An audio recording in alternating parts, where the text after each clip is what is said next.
कांग्रेस के नेता को पकड़ा, उसने ये बोला कि मैं तो मंजू शर्मा और संगीता आर्य जो मुख्यमंत्री के सलाहकार निरंजन आर्य की पत्नी है उनके लिए वसूली करता हूं, ये पैसा मैं उनको ले जाके दूंगा।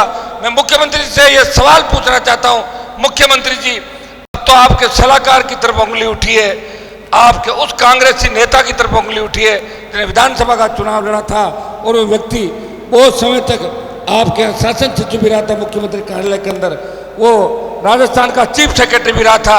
अब आप क्या कर लोगे उसका, आप बताएं मुख्यमंत्री जी। आप हमेशा सवाल जवाब करते हो, मैं आपसे सवाल पूछता हूं कि निरंजन आर्य की पत्नी पे अगर भ्रष्टाचार का आरोप लगे इसकी जांच कौन करेगा? मंजू शर्मा जो आपकी सिफारिश में बनी, ये कुमार विश्वास की वो है क्या? मंजू शर्मा कौन? वही है मंजू शर्मा, कौन सी वाली? अरे कुमार विश्वास की वही है क्या?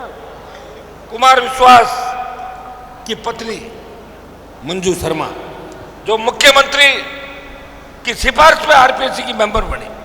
ये तो दो हो गए जिन पे आरोप लगे। एसीबी में परिवार दर्ज हुआ, लेकिन अगर सशक्त लोकायुक्त राजस्थान में होता, परिवार की आवश्यकता नहीं थी, लोकायुक्त खुद ही इस मुकदमे को दर्ज करके अभी तक इनको गिरफ्तारी का आदेश दे सकता था, लेकिन सशक्त लोकायुक्त राजस्थान के अंदर नहीं है।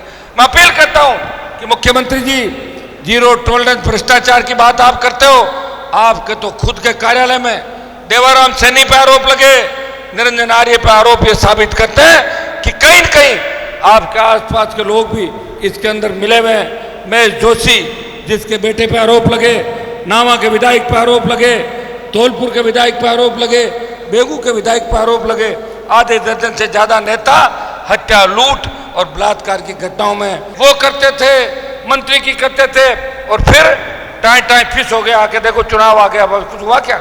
और उल्टा हमारे जैसे लोगों को और खराब किया। हमने गलती से समर्थन दे दिया था, 18 में भी दिया था समर्थन। मैंने 2018 के अंदर कहा था कि सचिन पायलट को अगर कांग्रेस मुख्यमंत्री बनाती है तो राष्ट्रीय लोकतांत्रिक पार्टी के तीनों विधायक कांग्रेस को समर्थन करेंगे।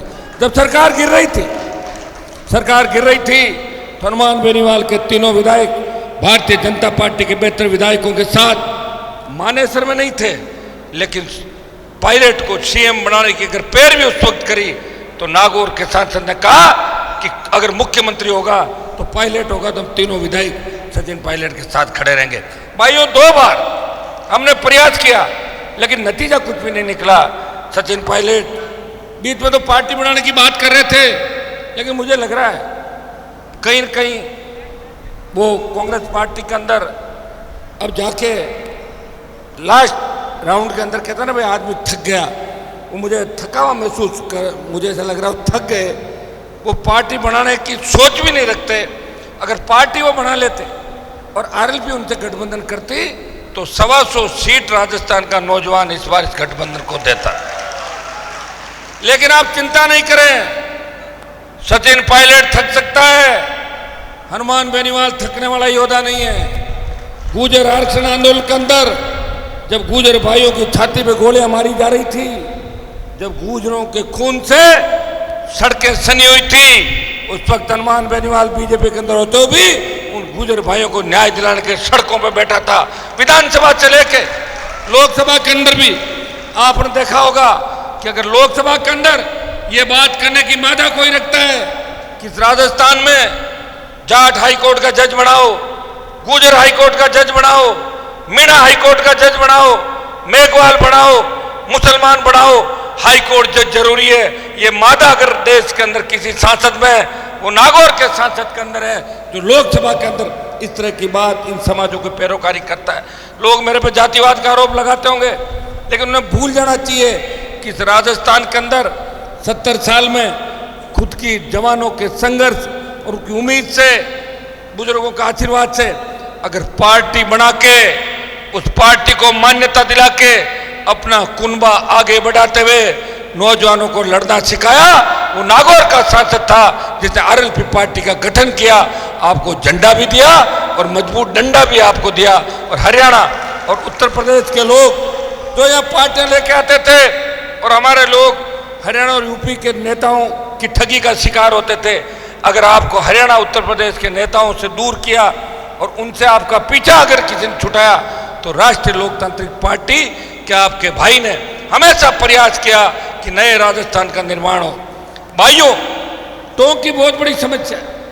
बिसलपुर जो टोंक का है, जयपुर पानी पी रहा है, लंबे समय से 2-3 लोग पानी पी रहे हैं, लेकिन बिसलपुर बांध के ओवरफ्लो पानी को टोलडी व घरेड़ा बांध में डालने की जो मांग लंबे समय से चल रही है, मैं आपको विश्वास दिलाता हूं, इस बार जब लोकसभा का सत्र होगा और विधानसभा का जो सत्र चल रहा है, मेरे तीनों पार्टी के विधायक बैठे हैं, इस मामले को पुरजोर तरीके से विधानसभा के अंदर भी उठाएंगे और पार्लियामेंट के अंदर भी इस बात को उठाएंगे। भाइयों, ईस्टर्न कैनाल, ईआरसीपी, चुनाव के समय कांग्रेस और भारतीय जनता पार्टी दोनों को ईआरसीपी याद आ गई।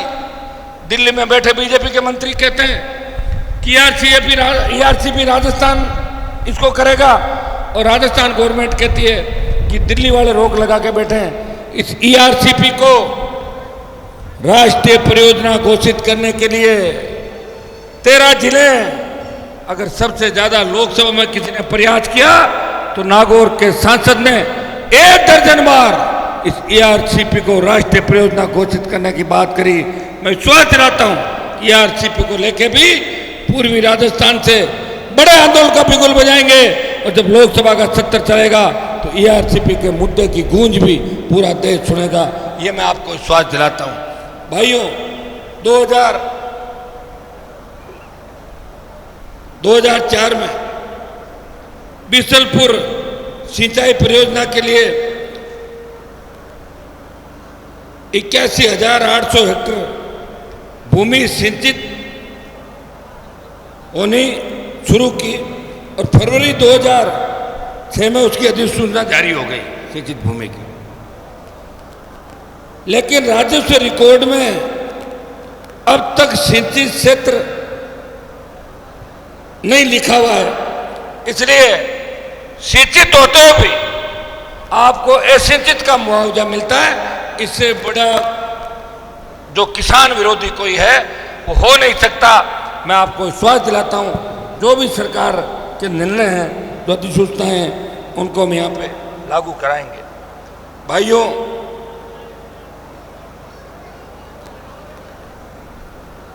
मुझे टोंक के अंदर लोगों ने बताया कि साहब यहाँ का सिस्टम फेल हो गया। मैंने कहा मुझे तो पूरा पता है, टोंक से ही तो लड़ाई की शुरुआत हुई थी।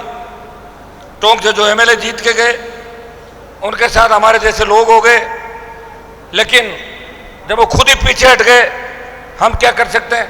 लेकिन आपको विश्वास दिलाता हूं, आने वाला समय आपका है, आपको चिंता करने की आवश्यकता नहीं है।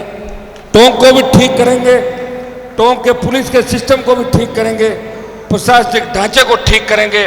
जो भ्रष्टाचार, अखंड भ्रष्टाचार के अंदर टोंक का प्रशासन डूबा हुआ है, मैं आपको विश्वास दिलाता हूं कि टोंक के अंदर भी आपका खुद का राज आएगा। इतना विश्वास टोंक की धरती से मैं आपको दिलाना चाहता हूं।